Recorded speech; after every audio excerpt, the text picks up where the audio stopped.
I guess I'm a Jeremy. It's a fun name. And New York. I can't say it gets better. For a lot of people that I like work with and that I work for or that I'm friends with, it can be a tough spot. Like specifically for the transgender community or just people who appear like feminine. Because people who aren't even gay generally, it's people who just like dress a certain way or like look a certain way or constantly profiled not only just by the police but by regular people who want to attack them and say slurs and do bad stuff. I think that it would be more like better access for health services for the transgender community. I guess better access to employment for the transgender community. Because for me, everything is kind of like a long condition, ingrained thing that you can't really get out of people's brains. So it's like,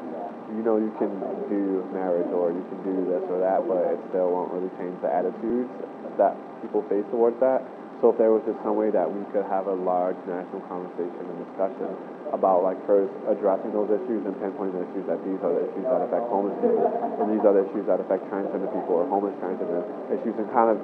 when we get people to acknowledge that in the first place, and then kind of have a discussion about that, because I think that oftentimes many people don't know the experiences of a transgender woman or the experiences of a homeless male, or just like the experience of a lot of people doesn't really get covered in the media. So if people were able to like have a moment to be like, oh, this is really sad, or like this is a horrible story, that, you know, that could in a way like change public opinion and in a way kind of influence the services that people receive. The stories are really unique. And, you know, as much as organizations and stuff do a really great job, and as much as like a lot of pundits and speakers for that movement do a great job of saying like people need housing or that people need more services or like stop cutting this or stop cutting the funding for this, it really, the experiences that I hear are like so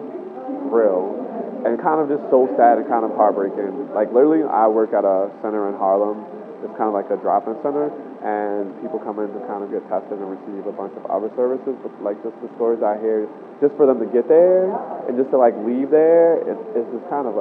sad, honestly. And it really sometimes it like moves me to tears sometimes because these people have really unique challenges, and you know they're already black and they're already gay and then they happen to be like transgender and then you're like a woman, so it's just like all these categories, no matter like how well you excel in them, like you're still going to have to deal with a bunch of problems which can include like transportation or like healthcare or like even like confidentiality and like disclosing like who you are and having like case providers and case managers and service providers who actually like understand that experience and like address you by your PPP and actually like try to really connect you to serious resources, and that doesn't really happen. Everything is kind of like standardized and there's no room for nuance, there's no room for flexibility. So just like opening up like those options and like having people even to be able to like check transgender or like something or like gender non-conforming or queer or like explain their situation, and that doesn't really happen. There's no space for that and no one wants to discuss that, and I think that if we can have a greater discussion about that, then we can really change a lot. And if we can, specifically like you said, if we can have a lot of people